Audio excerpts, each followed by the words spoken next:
First, I just want to start by thanking you for sitting down with me. I know you are busy, as we've discussed. I know you're always doing something as a business owner. Yes. So let's just kind of jump into a super easy one. Just tell me a little bit about yourself.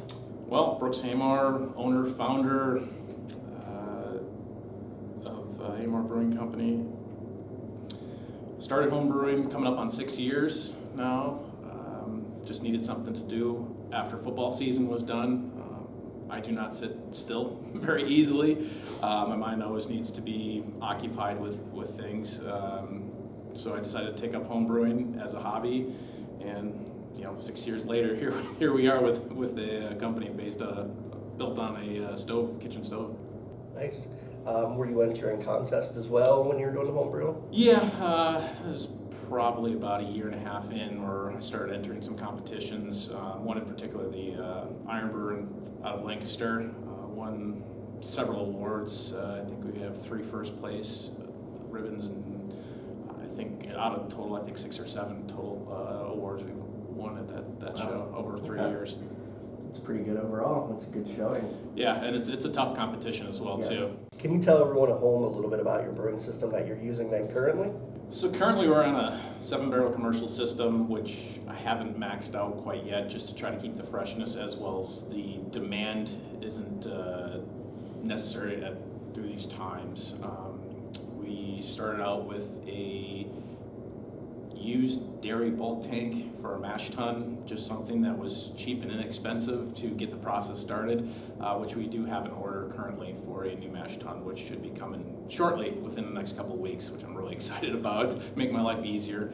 And then we have 3 7-barrel jacketed fermenters as well as a 7-barrel bright tank for carbonation purposes, which were brand new, which we purchased from another brewery here locally in Central PA, as well as we purchased a 7-barrel direct fire boil kettle as well too. Nice. So start kind of piece the system together the best we can to start out, knowing full well to reinvest in the company in order to make my life easier in the future. That is true. And you brew out of your garage then? You have a home system basically that you brew everything on? Yeah, I mean, 22 steps out the back door is our detached garage, which I converted into our commercial brewery. So it was just a 32 by 26 pole barn that now full scale commercial brewery in it. Made the decision that if we're going to do it, we're going to do it this way, knowing that we can control the rent, number one, and number two, have the convenience of it being right in our backyard. That I can be out there every day versus having to make the trip into the brewery production facility, which takes time away from it. So this way, it's much more convenient and efficient of my time in order to keep the business rolling. And if you think of an idea or something, you can just go right out the back. Yeah, that too. That doesn't hurt at all either. Super convenient. Absolutely. Since you have it at your place and you have this, does that count as one of your licensed taproom locations? Do you have to do that? Yeah. So that's the production facility. So that was our original license. Okay. So that's what was referred to as the G license to the state. So it took a long process in order to get the township to sign off on everything, since it wasn't done before with zoning. So it took a year just for them to allow us to brew on site, since it's never been done before. We had to have a special meeting in front of the board planning committee, which they approved our plans, and then we had to go in front of the zoning board to seek a special exemption for the zoning in order for us to complete our plans for it. So pretty much a long process, but nothing crazy overall. No. Well, hang-ups, there weren't hang-ups. It was just a matter of going through a long and drawn-out process, which was rather expensive to do because we had to get the lawyer involved, as well as we had to seek help. There was site planning as well as studies done to ensure that the aquifer wasn't going to be depleted, since we are on a well water system. It's not city supplied for it. So just to make sure that none of the neighbors' supply of fresh water will be depleted for it. So it was a long and drawn out process, but at the end of the day, if we wanted to do what we wanted to do, we'd had to go through it. What made you finally decide that it was the time to open the brewery? You said you had been brewing for 6 years. What made you make that jump to actually open up a spot? Let's see, I was home brewing for roughly about 3 years, winning some awards, joined a homebrew club, which instantly increased my quality of beer. There's a lot of my credit I have to go to to put into the club that taught me so much. But mainly it was a lack of progression on my corporate job for advancement, that I was getting to the point where I wasn't really seeing the return that I was expecting and hopeful for. So that started the idea going in my head, because I think it's every home brewer's dream to start their own brewery. If anyone's watching this, don't do it. Don't do it.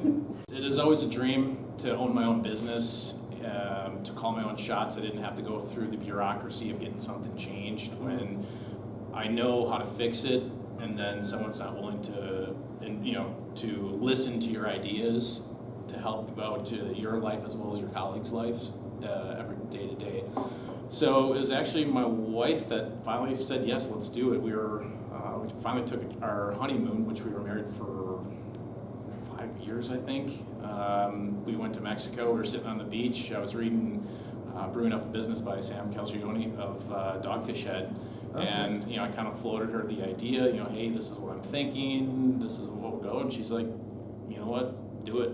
Let's do it. If this is your dream, your passion, I have no doubt that you won't achieve it. So let's go. Let's do it for it.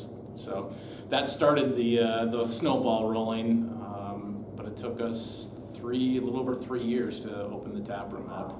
So it's a long and arduous process. There's a lot of fiery hoops that you have to jump through in order to seek all the approvals, and it's just you really have to want to. It's such a grind. It is such a grind. Was it tough to find a place to actually have the tap room in? It was. Mainly the biggest part that I don't want to say struggled with, but I always wanted to be on the conservative side when it comes to sizing with expense. This is a new business. I have no clue what our cash flow is going to be. I have no clue what our capital will be, what we can afford.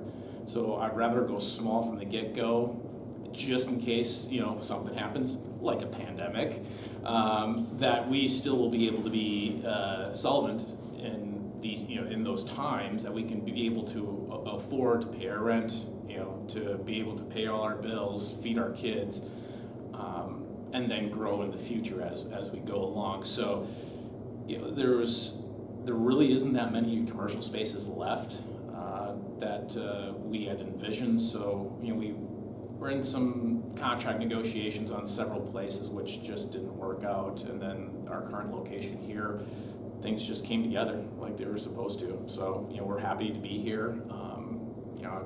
The biggest fear I have is we're going to outgrow this space, too quickly. But, at that point in time, that's a good problem to have per se. But always looking forward to the future. My wife and I have plenty of plans that we always talk about for the future or for expansion. She's been here every time I've come. She's super helpful. Yeah. Which is really nice to have someone so invested in there to help. Well, it's just the two of us. It's just my wife and I. And the business plan that I wrote, she wasn't supposed to be here at all. We had 5 individuals hired. Basically, I had all their information to pass along to our payroll company when the shutdowns happened. I was literally going to email the payroll company the day of the shutdowns. So at that point in time, I had to be rather frank with them. Look, guys, it's just not going to work right now. I have no clue what we're getting into. I can't take you on right now. I don't want to take you on and then 2 days later be like, yeah, we're not busy enough that I got to let you go. I don't want to hold anyone back. If there's a better opportunity for someone elsewhere, by all means, go get it. I don't want to hold you out and have you hold out thinking that this is a better opportunity when I have no clue when we'll be able to take anyone on, which we're still currently at that point where, the times we're really busy, you know, the rush of Friday, Saturday night, you know, it would be nice to have an extra hand, but it's something that my wife and I can manage for the time being, just to make sure we build that nest egg in order to be able to have a little bit of a cushion month to month in our capital. That makes sense. And hopefully, if you guys get through this without issues, then you can make it through anything, because I don't think this was... Other than prohibition. Yeah. Which hopefully that never happens You again. just convert this place into an ice cream shop like all the people did back in the day. That or a speakeasy, just cover Throw the windows and just everyone enters from the back with the special password. This one's going to be a little difficult because right now we don't really know where the business is going because you're not operating fully, but what is your potential vision for the brewery? More distribution, widespread distribution, another tap room? Yes, so the plan is, at least now, that once we get back to either 75, 100% occupancy, to take that staff on, you know, the plan is to offer everyone who we accept, you know, who accepted our job offers, you know, offer it to them first, and then seek other employees if needed. That should free up some of my time that I can concentrate more on projects, you know, barrel-aged beer sour program, as well as really diving into our wholesale distribution end of it. I'd like, you know, we keep getting asked all the time, oh, are you in any bars and restaurants? Well, not at this point in time, because I just clearly don't have the time in order to focus on that. In the future, yes, I will. You know, we want to reach out to bars and restaurants locally, as well as some more beer distributors, to start building the brand more, that people, you know, more of a brand exposure, so to speak, in the area. Ultimately, at the end of the day, my wife and I have visions. I want a destination brewery. I want to build this brewery to the point of, you know, having some distribution. We're not talking the distribution of the big boys, but I mean, can we be distributed throughout the state? I'd like to try to build it to that point, as well as, you know, I would like to have everything under one roof when we expand. So the brewing operations, you know, we want to go full kitchen, you know, have a bar manager, have a chef, hire a chef, as well as probably the hardest thing I'll have to do in my business will be handing over the keys to the brew house to someone else. You know, it's very, very difficult when you've built something from nothing. It's your baby, and to hand over the keys to someone else, say, all right, just keep it out of the ditch, so to speak. That way, that will free me up in order to run the day-to-day operations of the business, but also be able to participate in special brew days, collaborations, things of that nature for it. I also eventually would like to take on sales representatives, so that way they can have the responsibility of maintaining the relationships of our wholesale accounts, as well as delivering, you know, pick up delivery of the wholesale accounts for it. So, but biggest thing for me is I still want to keep the small, intimate atmosphere that we currently have. Many of our regulars have mentioned, like, you know, when you get big, don't lose this atmosphere. This is, you know, this is partially what they love so much about us, is the atmosphere that they come into. It's a nice, relaxing place. You know, there's not, you know, swarms of people around, like, you know, a big herd, big lines where you have to wait 10 minutes for a beer, which is like one of my pet peeves. I can't stand that. As well as there's not kids running around as well too. It's not loud. It's just a nice, calm, quiet place, and that's going to be priority number one once we look for expansion, whether that be renovations of a building or buying a plot of land and building our own building.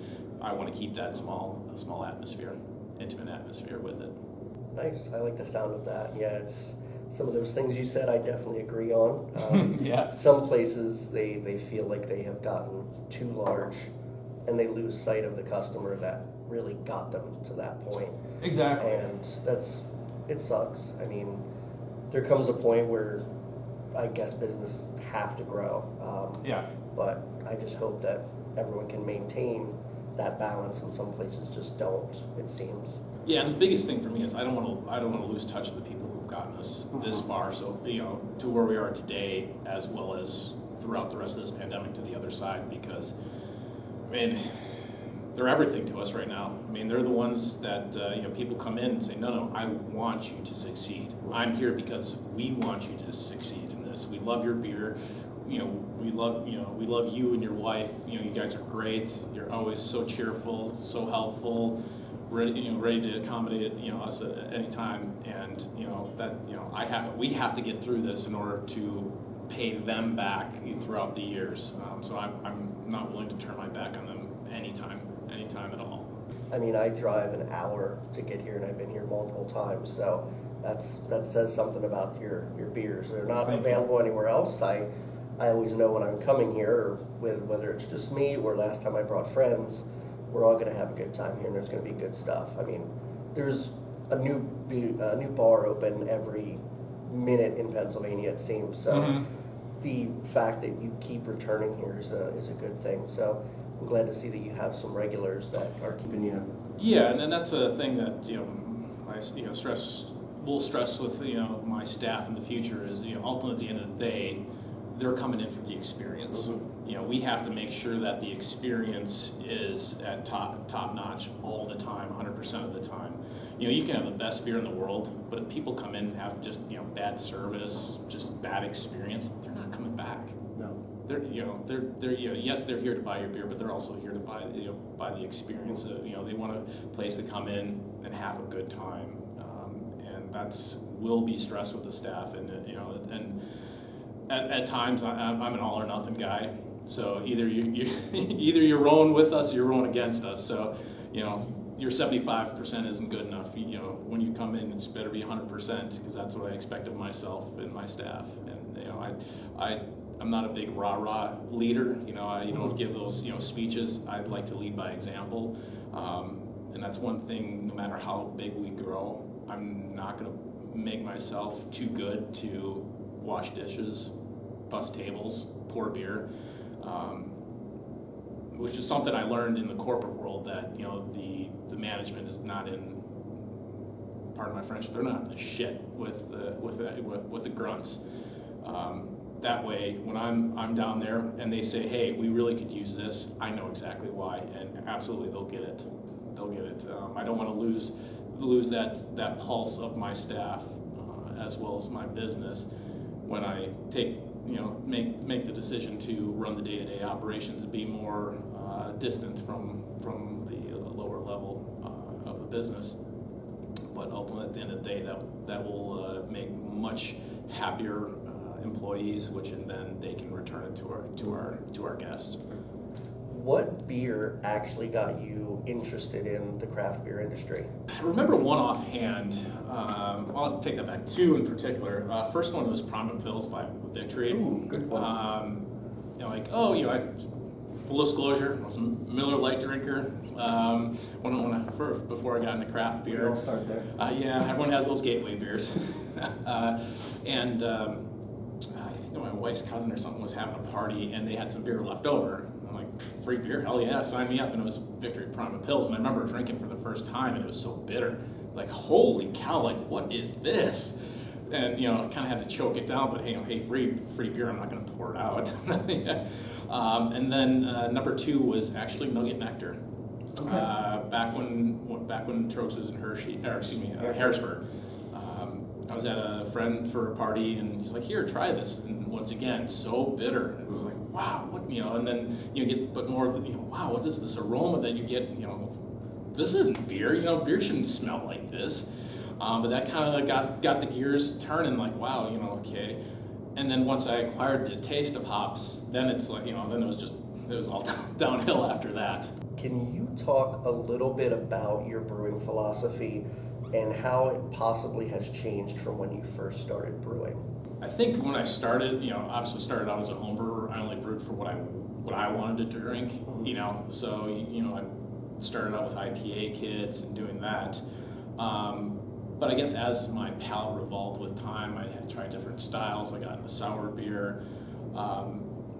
But my philosophy of my brewing is I want to try to be as diverse as I can.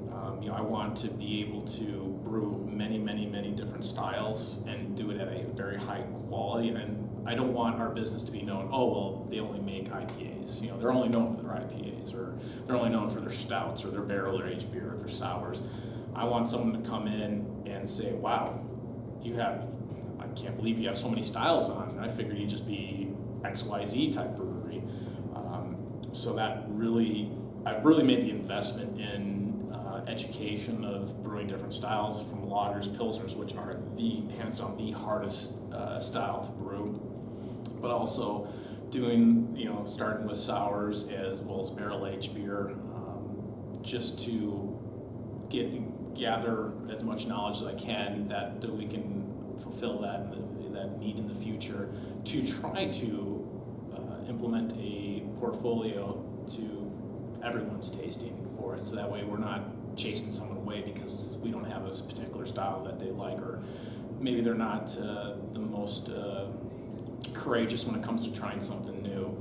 And that's one of the compliments that we've received several times, time and time again, is our tap list, how it is so diverse. I think one of the things I like so much about your location is, like you said, you're not just all IPAs. Obviously, New England IPAs right now is what sells, so that's what dominates most tap lists. But you've got pale ales, New England IPAs, brown ales, sours, pilsners, lagers every time I come in here. So that gives me a lot of hope for you in the future, because you're not one of those brewers that has singled in so much on one style that when the trend drops or something new is what everyone's chasing, you're going to struggle to try to get with the times and figure out now all of a sudden, well, how do I brew that new style that's popular? You've already been doing it. You already know your water chemistry. You know how to properly balance your malts and your hops and everything and create a really good beer. You've been doing it this whole time, which is very impressive to me. You have not had a bad beer. Even the really weird one with the Swedish fish, that was absolutely incredible. Oh, I got a weird one coming up soon too. Okay, what's that one? Are you allowed to say on camera? Yeah, because I've been telling people. I did a peanut butter pilsner.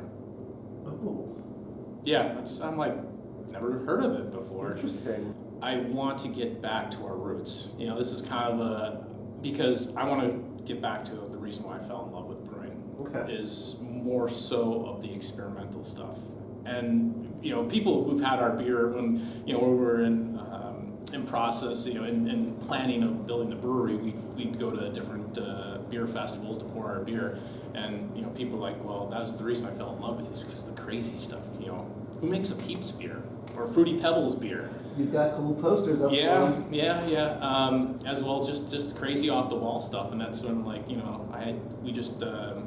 which we'll have on here soon, a chocolate peanut butter porter. I had some peanut butter left over. I'm like, Okay. well, I got some lager yeast hanging around. Quick go on Untapped, just type in peanut butter pilsner. I couldn't find anyone that did it. And I'm like, maybe the lager ester, the peanut. I'm like, hey, what's the worst that can happen? Pour out 10 gallons of beer. Let's do it. Heck, let's go for it. And that's what I love, and that's what keeps my fire burning, internally with me of why I fell in love with brewing. You get really beaten down by the day-to-day operations of owning a business, that you got to find those little things that keep that internal fire burning, keep you motivated to keep advancing yourself. And so I'm really excited to try it, to put it out for people to see how they like it. Maybe a flop, but hey, at least we're trying. Always trying to make yourself better every single day. If you could collab with any brewery in the world, who would it be? That's a tough question, because I can take it from many different facets of why. Now, from the business owner side of me, well, let's find someone who's really, really, really big so we can get our name out there to a lot of places. But on the brewer standpoint, I want to brew with someone who maybe stylistically is so far different than me. That way, I take collaborations, as camaraderie, but yet also education to see how people do it. I mean, that's one of the things biggest thing I take away is just the education. How do you do it? Why do you do it? what temperature do you add the hops? What fermentation temperature you take? You put it at. So boy, that is a good question. You probably stumped me on that one. I've asked it twice so far, and both responses have surprised me to what they did. The one I don't remember exactly the name, but basically they said the brewer, because of their high standards, they wanted to see how they maintain it while also having such a large scale. And the other one was Cantillon. They want to go overseas and see how the monks do all of their stuff, because it is an art. They've been doing it for 400 years, so they wanted to see that style. So if you need an answer from me, one that really stands out right now, just popped in my head, is probably New Glarus, out of New Glarus, Wisconsin. I'm originally from the state of Wisconsin, and Spotted Cow is huge there. And one of the cool things of that brewery, they're only distributed in the state of Wisconsin. You cannot find their brewery anywhere else other than the state of Wisconsin. They make some phenomenal fruit beer. So whenever my parents come to visit, Mom and Dad always bring a couple cases along with them for me to try, which I should have brought some along for you. So to see how they do the things they do to, especially their fruit program, it would be, I think I would learn so much from them. Plus, they also have the brand exposure. It'd be nice to be able to have my beer back home as well too, because so many people have been asking for it. All my friends and relatives back home in Wisconsin. Hey, can we get your beer? Can you ship beer? Unfortunately, can't ship outside the state right now, so unfortunately, it's gonna have to be a trip back home to get some beer back to them. But that's one offhand.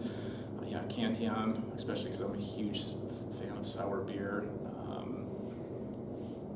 There's a lot of them, but just more so just build more relationships on as well too for it. So those would be the ones the one offhand that I can think of, but I'm sure I'll probably think of 10 other ones once the interview is complete. So one of the things I wanted to talk about quickly, it was your new labels you have coming out here. You've got Lucky Lobster, you've got the Pivot series. You just did the one for your Pilsner as well, and I think you also did, what's the other new one that you have as well? We have one for our Pale Ale Americanization. Yeah, Americanization. We have Helles as well, we have Pivot series, as well as we just, the Garage series of our barrel aged beer. Okay. We just got labels made up for that as well too. That was one thing I wanted to make an investment right from the get-go. Noticed it real quickly when we've bought our little merchandise cooler for to-go beer, because we still have a very, very large to-go purchasing, and we just had a generic label. We just handwrite what it is, and people would just sit there and look, their eyes would glaze over because it all looks the same, and so we had to go through this is this, this is this, this is this, and I knew right away that we need labels just to build that brand awareness for it. So when they go see, when they're coming in for a Lucky Lobster, they know exactly what they're looking for. They know they go to see the lobster shooting the dice. Same thing with our Helles Lager. Building that brand recognition. That way, once we get past the pandemic, we start getting into more beer distributors. They know what that label is. They know our name. I'm just, our graphic artist Bart he's been killing it for us. I mean, I give him kind of a generic idea what I'm looking for, and he just kind of runs with it, and a few tweaks here and there, but it's just, I've been much, so happy with that. We just have a couple more of the flagships, which is my goal to get done the first half of this year, and then just do the one-off beers that people love going on for the future. It's quite a large expense, but it's also a very needed expense, I believe. Unfortunately, sexy labels in the beer store sell. Yep, yeah, they do. If you're looking at a shelf, there's 100 IPAs. Which one are you going to grab? Probably the one that looks the coolest. The bright, shiny one. Yep. Or if you're like me, sometimes you'll look on Untapped and just kind of see what's out there between them. but I have been burned a few times because of a really cool label. So it does work. It is important. And Bart, do you want to give him a little bit of a shout out? I know about him. He's awesome. So. Yeah, Bart from Hophead Skier. He's a graphic artist as well too. He works with several breweries in this area. I've known him through the beer scene, the brewing events for several years, and he always mentioned, hey, if you ever need any help, just let me know. And the graphic artist that I was working with had some health issues, and he just said, look, I have to concentrate on myself and my health right now, so I unfortunately can't help you anymore, which I completely understand. I wish him the best of luck with his health in the future. And then just simple email, hey Bart, hey, I know you're a busy guy. Do you mind taking us on as a client? He said absolutely. Been waiting for the opportunity, and Lucky Lobster was our first label, and he just absolutely killed it. I mean, I just gave him the ideas. Hey, look, I'm thinking about this lobster that's kind of dressed up in the pimp suit, and got this grin, just shooting dice at the craps table, having some ladies around him, and he just kind of went with it and gave me a rough sketch. I said, I love it. Just keep building on it, and turned out, and he mentioned it's probably in his top 5 of the labels he's ever made. Really proud of it himself as well too. So, and people have mentioned before, he's like, to me, they're like, I saw it out at a beer distributor, and like, the only reason I bought it is, getting to your point as well too, is because of the label. And that's something that I expressed with Bart as well too. So look, people buy based upon the visual. They taste with their eyes before they taste with their tongue. So I wanted something to set out from everyone else, from all the IPAs, which he just absolutely knocks it out of the park with that one, and all our work, absolutely. I was happy with how it turned out, and the good thing is too, he has so many events that he does. Once this pandemic is over, I know he did like a hanger jam and all that stuff. So a lot of good things that he can expose the beer to. And absolutely. So he's a good person to work with. Mm-hmm. He's very cool, loud, boisterous, fun guy. He's Bart. He is Bart. That is what everyone uses to describe him, for sure. This one, obviously, we kind of touched a little bit, but is there anything else you wanted to say, basically, how COVID has affected you as a brewery? Let's just say I worked 3 weeks on a business plan that in one day I threw right out the window. Just we don't need this anymore, because all the planning, everything that we were plan on doing, but our size helped us out tremendously. It's just my wife and I. We don't know anything else. In full disclosure, we know no other than COVID. We opened up during the takeout and curbside only, and it's been one pivot after the next. And since we are so small, we know no different. It was very easily to pivot to different, to do things differently. We took on delivery, which my wife thought I was crazy to do it. Ultimately, at the end of the day, I don't want anyone to come and say, or myself hearing through the grapevine, like, well, I'd go there, but, another thing, we're the new kid on town. When people, hear doom and gloom on the news, people are losing their jobs, they get very, very tight, trying, with their finances, and if they only have $20 to go buy beer for the weekend, are they going to go to a place where they've never had their beer before? Double IPA, crowler, X amount of dollars. I don't know what I'm buying. I may not be able to, may not like it. Or do I go back to the brewery I've been time and time before, and I know for certain that I'll get something I'll like? Those are some of the obstacles we had to get through. So I had to think of different ideas, of how can I get people in here. Number one of the things I thought of was the 8-ounce cans, what we were dubbing the home flight. I'd go there, but I've never had their beer before, or I gotta only buy a crowler, So, this way we were, labeled it the home flight. People could come in, a couple dollars a piece, try several different beers, and have their flight experience at home.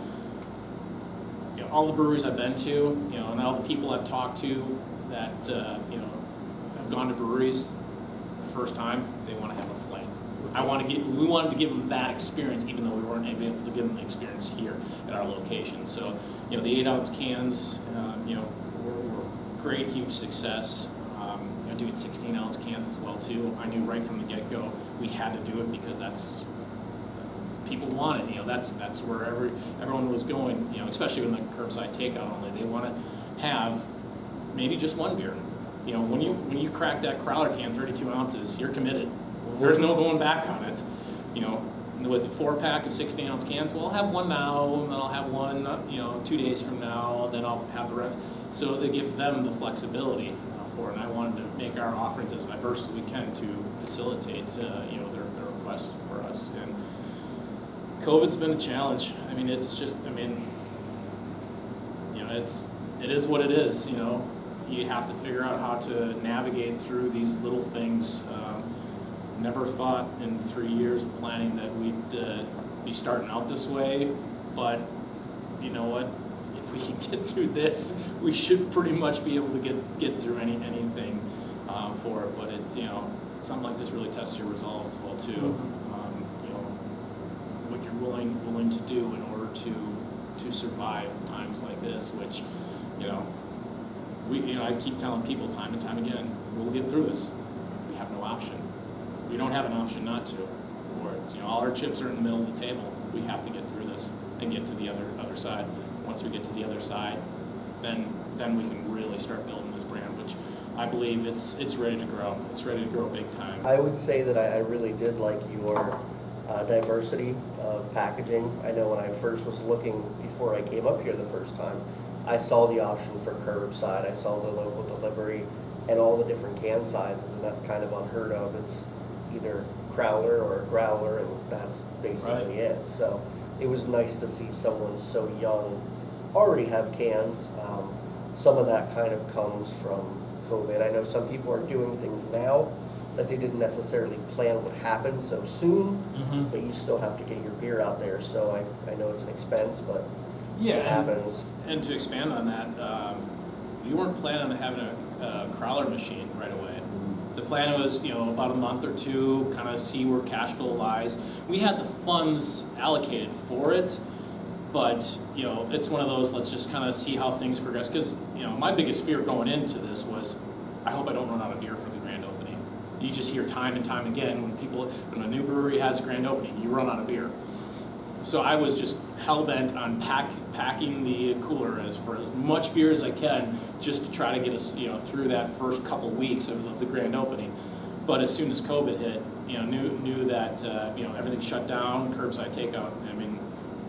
Phone call, ordered the Crowler machine that same day for it. So, the Crowler machine as well, more so the 16-ounce and 8-ounce can seamer. That has saved our business. I can't put into words what that machine has done to save this business. We probably have easily probably over 10,000 seams. We probably have done over 10,000 cans seamed on that. And we've been open 7 months. And you're filling everything by hand over off the taps, aren't you? No. Lucky Lobster, the House Lager, the Chimpy Pilsner, Pivot Parts. We do have a 2-headed manual can filler that we do at the production at the garage. So all the big brew we do that way. It's a lot better for the beer. We can purge the oxygen better with CO2. It's more of a controlled environment versus just trying to purge with a little blowgun with CO2 and then filling from the tap. So the smaller stuff we'll do on right from the faucets, but we do have a 2-headed little canner, which is very time consuming. And I'm also looking at upgrading looking to get a larger, much more efficient can filler seamer all in one here in the near future, just to save time. Sadly, canning lines and all that are super expensive, and you need a lot of space. Even the slower ones are expensive. Oh yeah, supply and demand. Yep. Everyone has to package their beer. So as a manufacturer, it's a great time for them. That way, they can charge a premium for it. Which, hey, that's the thing that makes capitalism great, supply and demand. But I believe I found one. It won't take up too much space, as well as it'll take my 6 to 7 hour canning day down to 2. Okay, good. And it's a lot less labor intensive, so I can run it myself. Typically, it's a one day, all day with my wife and I, that I fill, seam, she just puts the rinses and puts the 4-packs together. Okay. And then after that's all done, I gotta come here into the tap room and label everything. And typically on a batch, we'll do right around 800-900 cans. And that's we've been doing that for the last about 3-4 weeks in a row, just to keep up with demand. Which once again, that's that good problem to have. Yeah. But it'd be nice to be at least more efficient on it, and because the biggest thing once we go 100%, my time is my largest commodity. I have to be able to manage my time, that I'm as productive as I can for the time allocated to this project. So it's something where I need to reinvest back in the business to make myself more productive. You can't spend 8 hours every week just doing one brew, yeah. Especially when I'm here at the tap room 5 days a week as well too. So that limits my time I have available to brew, to package, to clean kegs, to run the business for it. It's, I'm pulled in 20,000 directions as the business owner, and I need to find something that makes me much more efficient with my time. What is your favorite hop to brew with? I would have to probably say Citra. Okay. We have our Pivot Parts rotating IPA series. Our second one was Citra, which has gone over so well. And the vast majorities of our hazy New England IPAs, there's Citra in it, just because the characteristics it gives off. But I'm also a huge fan of Simcoe as well too. Okay. I do like a little bit of the pine, a little bit of the bitterness from it. So Pivot Parts will have a Simcoe variant version of it. But my palate right now is really revolved to, I like the cleaner style, so I like Pilsners, lagers, just, the hazy IPAs are just starting to taste the same to me. That there's so many hops out there that have the same characteristics of flavor profile that they just get kind of really muddled to me, that they taste the same. You told people earlier not to do this, but if someone does come in and they want to become a home brewer or they want to open a brewery, what advice would you give them? I was talking to someone this past weekend. He was a home brewer. He had one batch, and he's like, "Yeah, I'd like to start up a brewery." I just shook my head. So, dude, you brewed one batch, and you want to start a brewery. Home brewer, I think everyone needs a hobby. Someone needs something to relieve the stress of their day-to-day,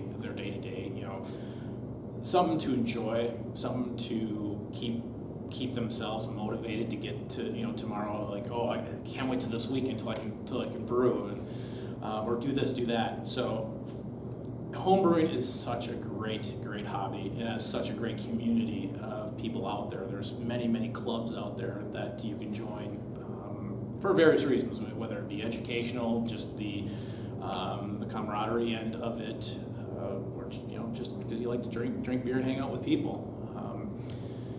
Now, to start your own brewery, don't do it. I think that's every home brewer's dream, is to own their own brewery. But the one thing, one of the first things I say to people that say, "Oh, I'd love to, to start a brewery," and I ask them why. Why do you like? "Oh, I love brewing beer." I said, "Okay, but do you realize that you know what you're going to be doing the least? That's brewing. The part that you love the most, you're going to be doing the least." "Oh, I didn't think about that." Right. You have to think about that, because there's so many other things of being a business owner. Just because you make good beer doesn't mean you're going to be a good business owner. You're going to run a business properly. So you have to think of that as well too. And people think it's just, hang out with my buddies, serve beer, get paid to, make some money and no, you can't run it that way. That's a hobby. You have to run it like a business, because there is so many things that you have not considered yet getting into this business that you have to deal with day in, day out. Payroll, taxes, zoning, fire code. Let's see here. I mean, there's so many in my head that I can't specifically think of right now. But at the end of the conversation, one thing I always tell them: if you want to do it, if you're willing to run through this wall to do it, and nothing's going to stop you, do it. Go for it. I was that guy. No one's going to tell me no. You may tell me no, but I'll say the hell with you. I'm going to show you that I can do it. If you have that drive and determination, absolutely do it. Just try to get as much education. Talk to other brewers. Talk to other business owners of what it takes in order to own and operate a brewery. The day-to-day things, the cash flow, how to manage those things. And if at the end of the day that doesn't deter you at all, do it.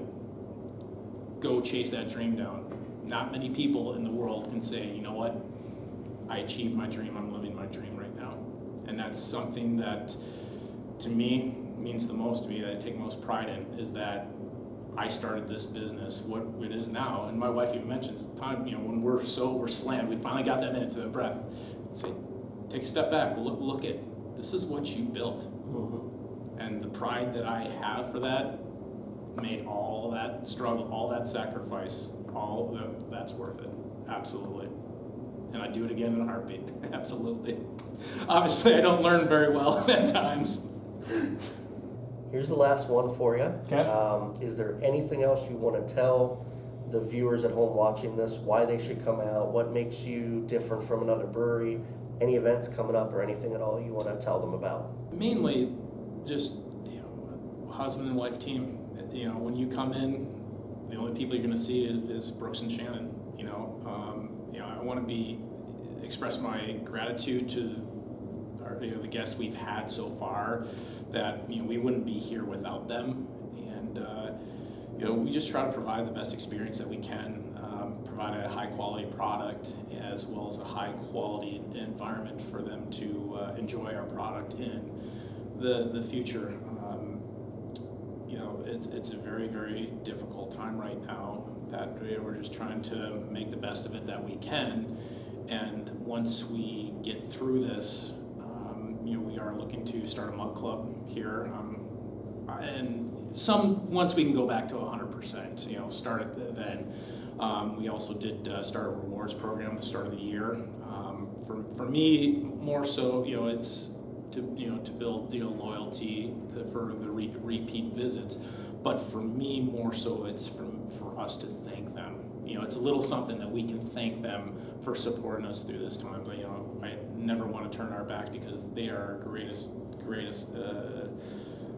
aspect of our business that we have.